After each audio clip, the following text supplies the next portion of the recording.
அடாடே, நம்மளோட மாந்தோப்பில் இருக்கிற மாம்பழம்லாம் பழுத்துட்டு இருக்குது. இந்த கசகசை என்னத்த பண்ணுறான்?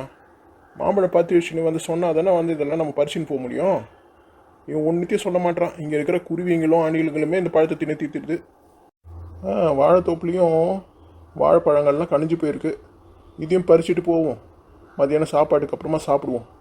நான் வாழ்க்கையில் பண்ண பெரிய தப்பே இந்த வாழை மரத்துக்கு மேலே இந்த தர்பூசணி கொடியை ஏற்றி விட்டது தான்.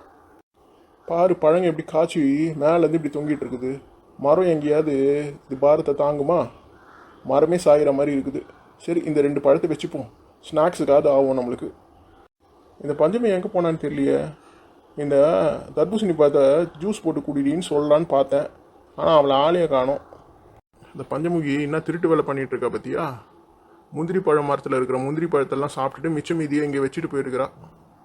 நானும் அவகிட்ட 1000 தடவை சொல்லிட்டேன், முந்திரி பழத்தை சாப்பிட்டேன்னா கொட்டைங்களெல்லாம் ஒரே இடமா போடு, நெருப்பில் போட்டுட்டு உள்ளே இருக்க முந்திரியை எடுத்து நம்ம சாப்பிடுவோன்னு. அவங்கேயும் செய்கிறா. அவள் இஷ்டத்துக்கு ஆட்டம் ஆடிட்டு இருக்கா.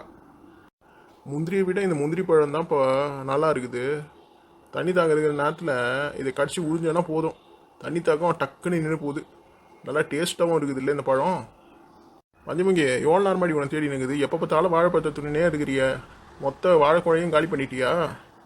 இப்படி நீ முழு மூச்சை தின்னதுனால தான் உனக்கு வயிற்று வலி வருது. இனிமேல் இந்த மாதிரிலாம் தின்னாத. மற்ற பழங்கள்லாம் கொண்டு வந்திருக்கேன் பாரு, அதெல்லாம் போய் சாப்பிடு. சரிவா, நம்ம முந்திரி தோப்புக்கு போகலாம். கொஞ்சம் முந்திரிங்களாம் அள்ளின்னு வரலாம். கசகசமே கூட்டின்னு வா.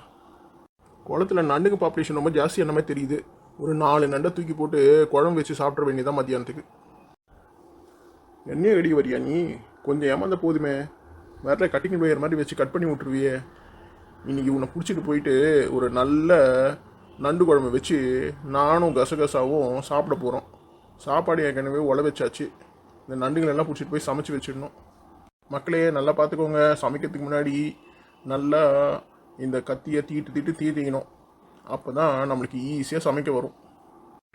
இனிமேல் ஒரு நண்டா தூக்கி குண்டாங்குள்ள போட்டு அவுச்சி எடுத்துட வேண்டியதுதான். பார்த்துக்கினீங்களா நான் எப்படி சமைக்கிறேன்னு? இதே மாதிரி சமைச்சு சாப்பிடுங்க, நல்லா சூப்பராக இருக்கும் டேஸ்ட். சோறையும் மடிச்சிதாச்சு. சோறு வெந்த மாதிரி தான் தெரியுது.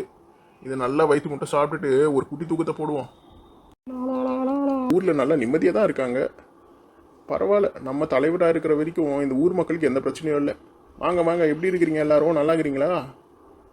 யாரான்னு பார்த்து பயந்து ஓடாதீங்கப்பா. உங்களை பார்த்துக்க தான் நான் வந்திருக்கேன். சரி, சாப்பிட்றதுக்கு எதனா இருந்தால் கொண்டு வாங்க, சாப்பிட்டு பார்க்கலாம். பரவாயில்லையே, இந்த முட்டையை நல்லா டேஸ்ட்டாக பண்ணிக்கிறீங்களே. முட்டையும் சிக்கனும் சூப்பராக இருக்குதுப்பா. இந்த சிக்கன் யார் பண்ணது? சிக்கன் பண்ணவங்க கைக்கு வயிறு வளையல் போடணும். கண்டிப்பாக அடுத்த வாரம் வரும்போது வளையல் செஞ்சு கொண்டு வரேன் நான். ஜனங்களே, என்னை பார்த்து பயப்படாதீங்க. நான் ஒன்றும் உங்களை செய்ய மாட்டேன். வாங்க.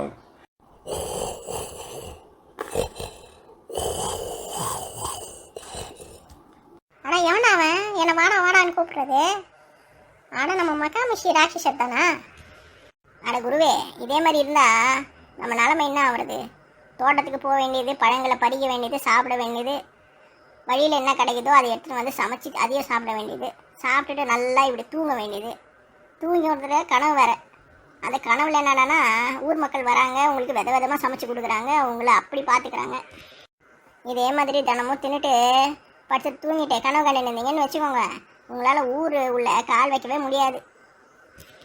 இன்னும் கொஞ்ச நாளில் வனதேவதை ஊர் உள்ள வந்துடுவாங்க. அதுக்கப்புறம் உங்களை ஊருக்குள்ளே யாரும் சேர்க்க போகிறது கிடையாது. இப்படியே படுத்து தூக்கி குரட்டு விட்டு கனவு கண்டு இருங்க. அந்த பாதாள பைரவி தான் மை கொடுக்குறேன்னால அவளுக்கு சமைச்சு ஏதாவது கொடுத்துட்டு அந்த மையை வாங்கிட்டு ஊருக்குள்ளே போகலாம்ல. அது தெரியுதா பாரு இந்த மனுஷனுக்கு. ஆளு தான் பையனோட பெருசாக இருக்கிறான், மண்டையில் கொஞ்சம் கூட அறிவில்லை. சரி, நம்ம ஏதாவது புத்தி சொல்லலான்னு பார்த்தா, வாழைப்பழத்தை நிறைய தின்னாத, மாற்றப்பழான ஜூஸ் போடாத, மாம்பழத்தை கடிச்சு தின்னாதன்னு ஏதாவது நம்மளை குறை சொல்லிகிட்டே இருக்கான். இந்த ஆளுகிட்ட எவன் பேசுவான்?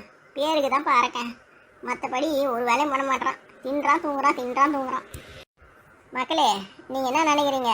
இதே மாதிரி இருந்தால் எங்கேயாவது வனதேவதை கூட போட்டி போட்டு ஊருக்குள்ளே போக முடியுமா? இது பூட்ட கேஸுன்னு தான் நினைக்கிறேன். சரி, போனது போட்டோம். எங்கள் சேனல் உங்களுக்கு ரொம்ப பிடிச்சிருந்ததுன்னு வச்சுக்கோங்க, கமெண்ட் போடுங்க, லைக் போடுங்க, சப்ஸ்கிரைப் பண்ணுங்கள், ஷேர் பண்ணுங்கள். போயிட்டு வரேன்ப்பா.